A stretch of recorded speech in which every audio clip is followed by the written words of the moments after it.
Primarily the birds you see in winter are waterfowl, which is ducks, geese, swans, as well as hawks, and if you're lucky, a few owls here and there. And you were fortunate enough to see a snowy owl or two this winter, is that right? I seem to get lucky, and I spot them once in a while, yes. Are they the elusive bird in the city? No, not really. They show up pretty much every year with regularity. They're not necessarily easy to find, but if you are willing to put in 4 or 5 hours in the cold outside, you'll eventually find one, probably.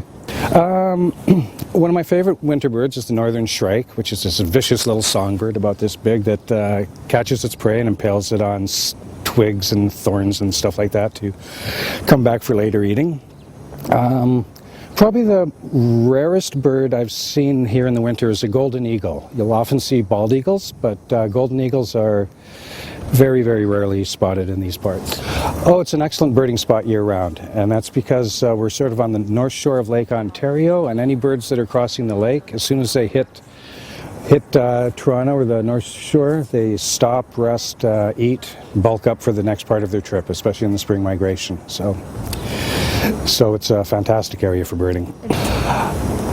It's really a combination of just being out in nature and being with the birds and listening to them and seeing them, and that. I'm not a collector per se. I keep notes of what I've seen, but I don't. I'm not chasing any record or anything like that. The only thing that you really need to do to find ducks in the wintertime is look for open water. And sometimes when it's a particularly cold year, that concentrates them in areas where there aren't any ice. And so we have a few ducks over here that we can look at. That one in the middle is kind of stretching its neck out. That's a type of a duck called a redhead, because it has a red head. It's very easy to remember. And then the ones next to it are actually greater scaup, which are some of the more common winter ducks in Toronto. And we only see them in Toronto, and they can be a little tricky to tell apart. In addition to that, we also had a gadwall float by, and in the distance there are some longtail ducks, and I'm going to get a closer one in the scope for you guys to look at, because they're really stunningly beautiful.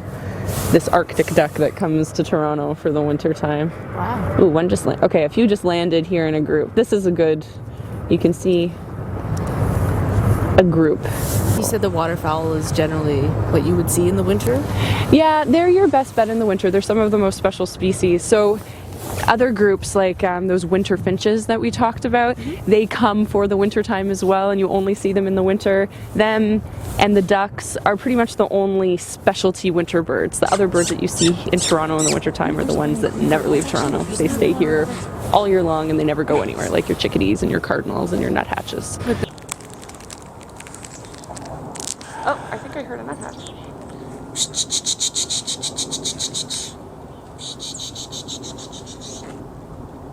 That's our favorite.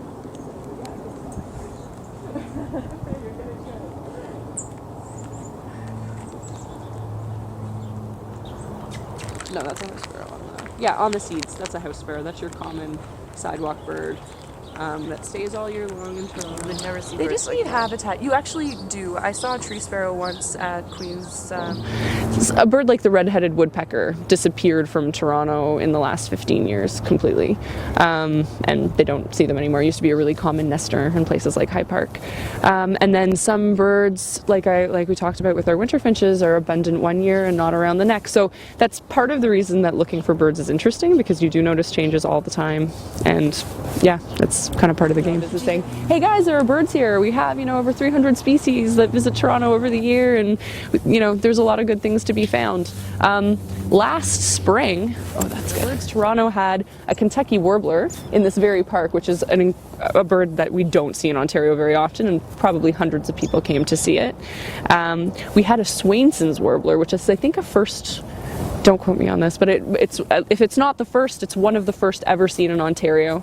That was at the Leslie Street Spit. So yeah, things come here. I always feel fantastic after I've birded. I never regret doing it.